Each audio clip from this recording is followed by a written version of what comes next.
Hello everyone who's just joined us.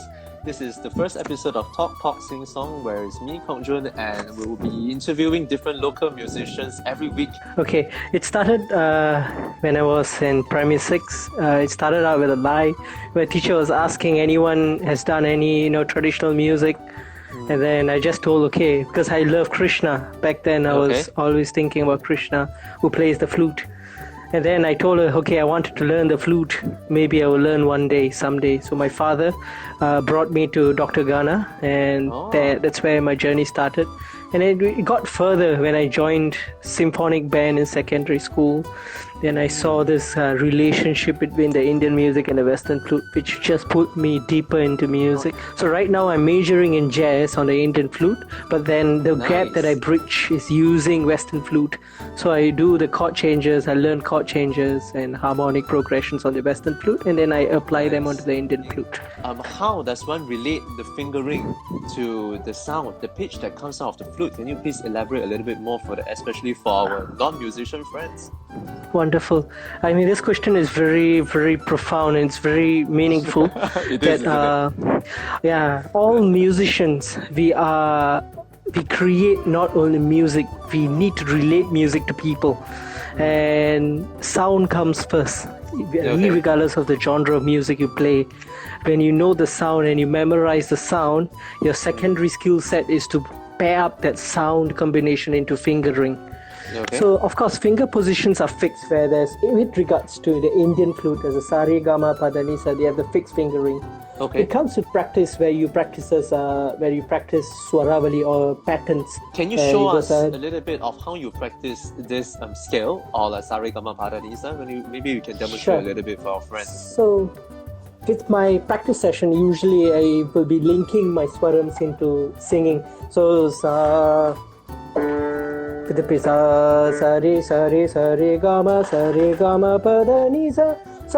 Share some composition tips for our composers in the midst today. Actually, composers should listen to more South Indian music and then see how that South Indian music is linked into playing on the flute and how our ancestors have put like gamakas.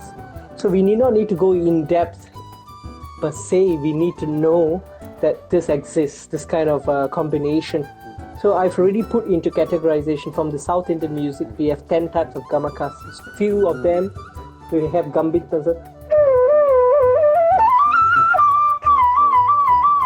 And of course there is.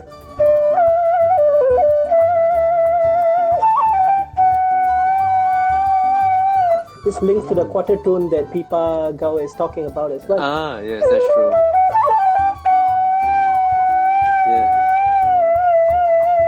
This is air control, right? It's not fingering, right? Yes, air control, because the music is jazz intonation. It's a jazz intonation music, so we play by whatever we have heard. Actually, and the vocabulary is there. We talk a lot about quarter tones in modern compositions, but the truth is that a lot of traditional music, Chinese, Indian, that I'm familiar with, a lot of quarter tones come in ornamentations and glazes and slides that actually has been existing for many, many years. I think for the composers out there, if you were to notate for this flute, just very rudimentary things like what kind of clef, what kind of range does this instrument have? What is the name of this instrument even? Okay, there are basically two flutes that I play, the bansuri and the Venu. Of course, both of them work in the same clef. There's no such thing as the bansuri falls into the bass clef and whatnot. So everything falls into the treble clef. So my range starts from the pa. If you're talking about C, it starts from the low G. So the G of the treble clef, the lowest G. All the way to the highest G. We're asking you a very interesting question, which is, does this ability to play so well, to finger so well on the flute, does it help with anything that is in your daily life? Does this dexterity help you in your daily life without going? Very wonderful question. Of course. Really? So it goes beyond fingering. So the fingering uses just one side of the brain. You are just using muscle memory to map out fingering positions. But there's more to this. So when you're linking this muscle memory to this sound, you're not only activating your memory, the power to memorize melody, but you are linking everything into sounds. Like whatever you hear, you're relating to it. So when you can relate daily life activities into sound that you hear, you are not only building a musicianship, you're building how to be a very sensitive human being. What a wonderful way to put it. Right asks, can you also taste sound? So I would like to ask all our viewers to also tell us what you are tasting when Niranjan was playing just now. More than taste, I feel deeper. The five senses are my basic senses, but there's a deeper relationship that's not only subconscious but from my soul. I'm not sure how to do it because I don't think I've reached that kind of spiritualism to talk. But I can feel when I play some ragas, when I play music, I know that I can establish a connection with people, with co-musicians.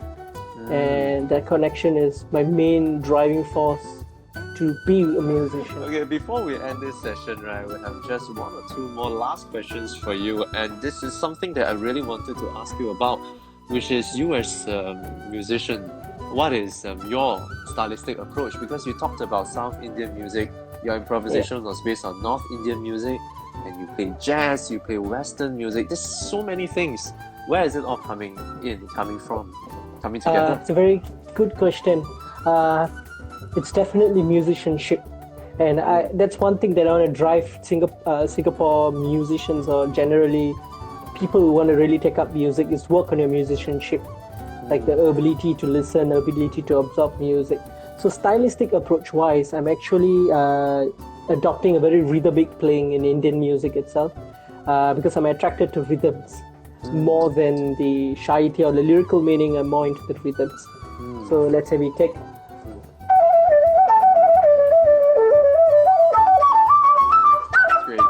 And the last question, which is, no, I think you are pretty, you have been very active and quite established in Singapore as a musician, and I think people like to ask, do you have any advice for anyone who wants to pursue music as a career in Singapore? What do you have any thoughts about that?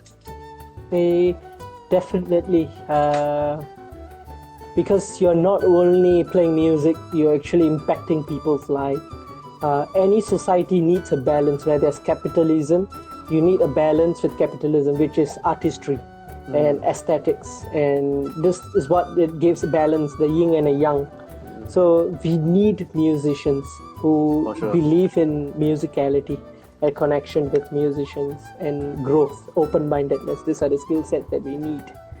So I think we have to continue making music and continue music conversations. That's why we are doing this today, when everyone is staying at home as well, and hopefully we can continue to make music and art together. Alright, man, please take care and please stay safe, and we can have coffee when everything ends, alright?